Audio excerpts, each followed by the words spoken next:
బేబక్క మామూలుగా జనాలకు బెజవాడ బేబక్కగా తెలిసిన మీరు, ఇటువైపు గూడా అంటే ఒక సోషల్ సర్వీస్ గూడా చేయాలని ఒక కాజ్ తోటి మీరు మీ పేరిట కాకుండా బేబక్క ఫౌండేషన్ ఒకటి పెట్టడం.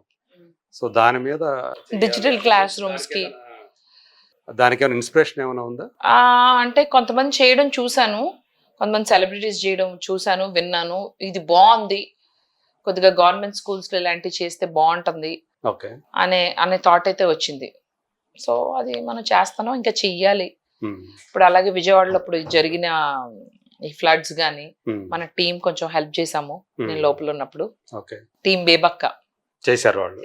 ఓకే. మీ టీమ్ చూసుకుంటా ఉంది. ఒక టీమ్ అయితే ఉంది. నాకు ఒక టీమ్ ఉంది. బెజవాడలో నాకు ఉందా? టీమ్ బేబక్ అనేది ఒక టీమ్ ఉంది. పిఆర్ టీము, నా యాక్టివిటీస్ అన్ని చూసుకుంటా ఒక టీమ్ ఉంది. ఓకే. మా టీమ్ అంటే నా తరపు నుంచి మా టీమ్ డొనేట్ చేశారు. ఓకే. అంటే ఏదైనా ఉందా దాని తరపున ఒక గట్టిగా విజయవాడలో చేశారంట. నేను లోపల హౌస్ లో ఉన్నప్పుడు వెరీ వి గుడ్. హెల్ప్డ్. సో, వరద ఎవరికైతే బాధ. బాధితులు ఎవరైతే ఉన్నారో అవును, అవును. వాళ్ళకి. అంటే అసలు ఆ ఫౌండేషన్ పెట్టిన ఉద్దేశ్యం ఏంటి? లక్ష్యం ఏంటి అసలు? అది ఏదన్నా ఇట్లాంటివి వచ్చినప్పుడు ఏదన్నా ప్రజలకి ఏదన్నా నా పరిధిలో చేయగలిగినంతన్నా చేయాలి. హ్మ్. ఎల్లకాలం చేయగలిగా అంటే ఇప్పుడు ప్రతిరోజు చేయలేను. హ్మ్. ఏదన్నా అంటే మీరు బాగా రిచ్ అని కొంతమంది ఎవరైతే అనుకుంటున్నారో 78 కోట్ల బాగా ఆ! లేదు. నిజం చెప్తున్నా. యాక్చువల్లీ నాకున్న అసెట్స్ కూడా హ్మ్. కబ్జా చేశారు. ఇది రెంటెడ్ హౌస్ యాక్చువల్లీ. ఓకే. నిజంగానే ఇది రెంటెడ్ హౌస్. హ్మ్. ఉన్నాయి, కాకపోతే నాన్నగారు ఇచ్చిన అసెట్స్ అయన్నీ హైదరాబాద్‌లో లేవా మీకు ఉండయా? ఉన్నాయి. అదే కొన్ని ప్రాబ్లమ్స్‌లో ఉన్నాయి. పెద్ద పెద్ద కోట్లలో ఉన్నాయి. హ్మ్. కబ్జాలకు గురయ్యాయా? కబ్జాల్లో ఉన్నాయి. నేను యూఎస్ వెళ్ళిపోవడం, నాన్నగారు చనిపోయినాక హ్మ్. కబ్జా చేశారు. హ్మ్. చనిపోయారని పొలిటీషియన్స్ తెలిసాక ఎప్పుడండి అది? నాన్నగారు 2020లో చనిపోయారు. ఓకే. సో, ఇంకా కొద్దిగా మనదేమంత సూపర్ సిట్యుయేషన్ ఏం కాదు. హ్మ్. ఓకే. ఓకే. బట్ అలా ప్రొజెక్ట్ అయింది. మరి మీ మీరు దగ్గర మీరు ఎందుకు అలా హాస్యాలు చేయడం? ఈ ఛానల్స్ వాళ్ళు 500 కోట్లని అన్ని అంతుంటే ఆస్తులు నేనే ఎంతో తెలుసా? 500 కోట్లు అంటే నేనే బిగ్ బాస్ షో చేస్తా. హ్మ్. పొలిటీషియన్సా మీకు కబ్జా చేసింది? తెలీదండి. నాకు ఎవరు కబ్జా చేశారో తెలీదు. ఇంకా డీటెయిల్స్ ఎందుకులేండి దీంట్లో. ఓకే. సో, మీరు సినిమాలో బాగా ఇంట్రెస్ట్ కదా! సినిమాలు చేయాలని ఇంట్రెస్ట్ ఉంది కదా! ఆ! కానీ మీకు 'లైగర్' నచ్చింది గానీ 'గుంటూరు కారం' నచ్చలేదు ఎందుకని? నచ్చలేదు. ఏమో నాకు 'లైగర్‌లో' కనీసం కొద్దిగా మసాలా అనిపించింది. గుంటూరు కారంలో కారం లేదనిపించింది. నిజంగానే చెప్తున్నా. నాకు ఈ రోజుకి కూడా హ్మ్. నేను 'లైగర్' ఇంకోసారి పెట్టుకొని చూస్తాను గానీ గుంటూరు కారం చూడలేను. ఓకే. నాకు 'మహేష్ బాబు' అంటే ఎక్కువ ఇష్టం 'విజయ్ దేవరకొండ' కన్నా. కానీ ఓకే. నాకేంటంటే తనకి న్యాయంగా సరిపడే సినిమాలు ఇంకా రావట్లేదు అని. 'మహేష్ మహేష్ బాబుకి' ఒక గారికా? 'పోకిరి' ఆ! ఆ రేంజ్ సినిమాలు ఇంకా 'మహేష్ బాబు' అంటే ఓ 'మహేష్ బాబు' తనకి 'త్రివిక్రమ్' సరిగ్గా యూజ్ చేసుకోలేకపోయాడండి. ఏమో నాకదే అన్న. దానికి కూడా ఒక సెటారికల్ వీడియో చేశాను సార్. కారం సార్, కారం సార్. మంట. ఎందుకో నేనైతే కనెక్ట్ అవ్వలేకపోయాను సినిమాకి. నాకైతే అంత నచ్చలేదు. అదే కాదు, హ్మ్. 'సర్కారు వారి' పాట కూడా నచ్చలేదు. ఓకే. బ్రహ్మోత్సవం, 'బ్రహ్మోత్సవం' సర్కారు వారి పాట, తర్వాత 'గుంటూరు కారం' ఈ 3 సినిమాలు మహేష్ బాబువి నాకు అస్సలు నచ్చలేదు. కానీ మహేష్ బాబు అంటే నాకు చాలా ఇష్టం. ఓకే. అంత ఇష్టం కాబట్టి నేను సెటారికల్‌గా వీడియో చేస్తున్నా. అంటే అంత మంచి హీరోకి మంచి సినిమా పట్టలేదని. ఇప్పుడు 'ఆర్ఆర్ఆర్' ఎంత మంచి సినిమా పడింది జూనియర్ ఎన్టీఆర్‌కి, హ్మ్. రామ్ చరణ్‌కి. అలాంటి సినిమా మహేష్ బాబుకి కూడా పడాలని. అంటే ఇప్పుడు 'రాజమౌళితో' సినిమా ఉంది గదా! డెఫినెట్‌లీ. 'గ్లోబ్ ట్రాటింగ్' ఇప్పుడు 'రంగస్థలం' ఎలాంటి సినిమా పడింది మన రామ్ రామ్ చరణ్‌కి. చరణ్‌కి. అలాంటి సినిమా ఈ మధ్య కాలంలో మహేష్ బాబుకి పడట్లేదు. హ్మ్. పడలేదు. చెప్పండి మీరు 'పోకిరి' తర్వాత అంత పెద్ద హిట్ ఏమొచ్చింది మహేష్ బాబుకి? హ్మ్.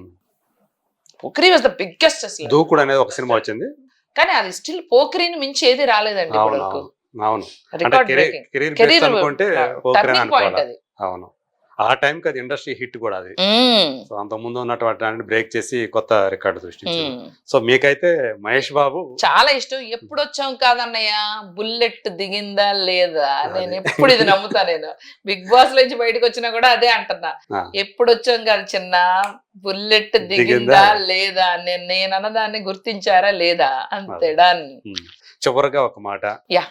సో, మధు బాగా తిండిపోతు అని జెప్పేసి అంటుంటారు నిజమేనా? భయంకరంగా ఫుడ్డీ. నాకు చాలా ఇష్టం ఫుడ్ అంటే. కానీ బిగ్ బాస్ షోకెళ్ళొచ్చిన తర్వాత ఫుడ్ మీద ఆశ చచ్చిపోయింది. వై? ఆళ్ళకి వండి జీవితంలో విరక్తొచ్చి బయటకొచ్చాకేమో అసలు టైం దొరకట్లా. ఫుడ్డీ కాస్త టైంకి భోజనం తింటే చాలన్నట్టుంది. నిజంగా చెప్తున్నా. ఓకే. తినలేకపోతున్నా. ఇంత ముందులాగా ఆల్రెడీ 2, 3 కేజీలు తగ్గాను సార్. అవునా? కానీ ఇట్లా మీరు ఎప్పుడైనా అట్లా వండి పెట్టారా వేరే వాళ్ళకి అట్లా? ఎప్పుడైనా ఇంట్లో 1-2 ఫ్రెండ్స్ కానీ ఎంత 15 మందికి నేనే ఆడ వండుతానండి. వంటలకి అయిపోవాలి. నేను ఇంకా పెట్టుకోవాలి బెజవాడ బేబక్క రుచులని. ఓకే. వాళ్ళ కోసం వండే పాపం. తప్పలేదు ఇక అక్కడ. ఇంకా ఆ టాస్క్ అనేది ఉంది కాబట్టి తప్పలేదు ఇక. సరే. ఏమనుకోవద్దు. ఇప్పుడు అసలైనటువంటి చివరి ప్రశ్న అడుగుతున్నాను. మీ జీవితంలో బాగా ఇష్టమైన వ్యక్తి, అలాగే బాగా ఇష్టమైన అంటే కోల్పోయినటువంటి మా నాన్నగారు ఇష్టమైనటువంటి అంటే చాలా ఇష్టం అండి. ఓకే. ప్రపంచంలో మా నాన్నగారే నాకు అందరికన్నా ఇష్టం. ఉమ్, నాన్నగారిని 2020లో పోగొట్టుకున్నాను. సో ఐ ఆల్వేస్ మిస్ మా డాడీ, మా నాన్నగారు. ఉమ్, ఆయన ఉంటే అసలు నేను వేరే ఇదిలో ఉండేదాన్ని. నాకు ఆయన బిగ్గెస్ట్ సపోర్ట్ ఫ్యాక్టర్. ఉమ్, బోస్ గారు, నెక్కెడ్డి బోస్ గారు, కరాటే ఫైటర్ ఆయన. ఓకే. Very great personality. చాలా మందిని చదివించారు. ఉమ్, చాలా మంది పిల్లలకి క్రికెట్ సంబంధించిన బ్యాట్లు ఇవన్నీ చాలా ఆయన డొనేట్ చేయడం జరిగింది. ఒక షాప్ లో, ఉమ్, విజయవాడలో ఒక షాప్ లో మా నాన్నగారి పేరు చెప్పి వెళ్ళి క్రికెట్ ప్యాడ్స్, గ్లౌస్, బ్యాట్స్ అన్ని తీసుకోవచ్చు ఫ్రీగా. స్టిల్ ఇప్పుడు ఇప్పటికి కూడా కాదు. ఆ టైంలో నాన్నగారు నాన్నగారు ఉన్నప్పుడు నాన్నగారు చనిపోయి నాకు కూడా అది కొన్ని రోజులు అంటే కోవిడ్ రావడం అదే, వల్ల అదే. జరగలేదు కానీ ఆ, మా అమ్మకి అప్పుడు తర్వాత తెలిసింది. So and so sports store నుంచి కాల్ వచ్చింది. ఆ. ఓ, ఇలా నక్కంటి బోస్ గారు అంటే అంత ఇది అంతే, పిల్లలకి ఏమి ఇచ్చేది లేదు, అంత ఊరంతా తగలబెట్టడం అన్నట్టు మా మమ్మీ ఫీల్ అయ్యేది. బట్ ఐఎమ్ హ్యాపీ దట్ మాకు ఇచ్చేదానికన్నా నాన్నగారు has been great human being. నాన్నగారు చదివించిన వాళ్ళల్లో ఒక ఆయన అయితే ఐఆర్ఎస్ కూడా అయ్యాడు. అవునా? ఐఆర్ఎస్ అయ్యారు. మంచి So, పొజిషన్స్ లో ఉన్నారు. సో మంచి హ్యూమన్ బీయింగ్ అయితే, ఒక great human being. Great human being daughter గా I'm very very proud. Okay. మీ గురించి ఆయన ఏ విషయంలో సరే కొంచెం అసంతృప్తిగా ఏమైనా ఉండేవాళ్ళ అస్సలు లేకపోతే కాదు. ఇప్పుడు కూడా? ఆయనకి నేను డ్రైవింగ్ చేసిన, నేను వంట చేసిన, ఉమ్, నేను ఏమైనా ప్రాజెక్ట్ చేసిన, మా అమ్మాయి తోపు తురుము సూపర్ అంటారు. డ్రైవింగ్ లో కూడా మా అమ్మాయి కన్నా బెస్ట్ డ్రైవర్ లేరు అంటారు. ఉమ్, ఓ చెయ్యి ఇలా పెట్టుకుంటా, ఒక చేతితోనే డ్రైవ్ చేస్తా, కానీ ఒక స్క్రాచ్ లెస్ 20 ఏళ్ళలో అవునా? Scratch less, okay. ఒళ్ళంతా కళ్ళే. సూపర్. నాలో బ్యాడ్ కూడా చెప్తా, ఇండిసిప్లిన్, వెరీ ఇండిసిప్లిన్ అండ్ కుదురుగా ఉండను, అల్లరి ఎక్కువ, సీరియస్ గా తీసుకోను. టాలెంట్ తో పాటు దేవుడు కొన్ని ఇవి కూడా ఇవ్వాలి కదా కొన్ని, అదే అవును. లేకపోతే మనం ఎక్కడో ఉంటాం. సో మీరు సింగిల్ గా ఉండటానికి రీజన్ ఏంటి? సెట్ అవ్వలేదు, అయిపోయింది. కొంతకాలం కిందట జరిగిపోయిందంతా. సో హ్యాపీలీ సింగిల్ నౌ, ఉమ్, ప్రశాంతంగా ఉంది. అలాగే. నేను నా పిల్లి ఇలాగే ఉంటాం. ఓకే. నో ఛాన్స్, వద్దు, నాకొద్దు ఫ్యూచర్ తోడు నీడ, అసలు ఆ గోడే వద్దు నాకు. ఓకే. విజయవాడకి వెళ్తే అమ్మ ఉంటారు అంతేనా? అమ్ముంటారు. ఓకే. అన్నయ్య ఉన్నారు ఇక్కడ హైదరాబాద్ అవుట్స్కట్స్ లో ఉంటాడు. Okay. He's also an actor. So అంతే, ఇట్ ఈ small family. Okay. So happy Happy. Person. Cool.